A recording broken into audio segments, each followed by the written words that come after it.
ప్రజాస్వామ్యంలో ఓటు హక్కు చాలా కీలకమని, ప్రతి ఒక్కరూ తమ ఓటు హక్కును విధిగా వినియోగించుకోవాలని హైకోర్టు న్యాయమూర్తి చాడ విజయ్ భాస్కర్ రెడ్డి అన్నారు.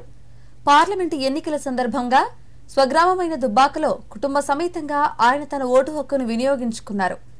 ఈ సందర్భంగా ఆయన మీడియాతో మాట్లాడారు. ఓటు అనేది రాజ్యాంగం కల్పించిన వజ్రాయుధం లాంటిదన్నారు. ప్రజాస్వామ్యంలో మంచి నాయకుని ఎన్నుకోవడానికి వినియోగించుకోవాలన్నారు. తద్వారా ప్రశ్నించే అధికారం ఓటర్కు ఉంటుందన్నారు. వినియోగించుకోవడం అనేది ప్రతి ఒక్క వ్యక్తి, ప్రతి ఒక్క ఓటరు, ప్రతి ఒక్క పౌరుడు కూడా తన విద్యుక్త ధర్మంగా భావించాలి.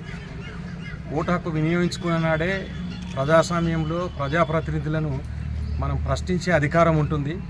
ప్రజాస్వామ్యం కూడా చాలా బాగా పనిచేయడానికి మూలము ఈ మన ప్రజాస్వామ్యంలో ఓటు హక్కే కాబట్టి ప్రజలందరూ కూడా కంపల్సరీ ఎక్కడ ఏ పనిలో ఉన్నా కానీ ఓటు హక్కు వినియోగించుకొని ప్రజాస్వామ్య పరిరక్షణకు మనం అందరం కూడా పూనుకున్న నాడే ఈ ప్రజాస్వామ్యం మంచిగా వర్ధిల్లుతుంది.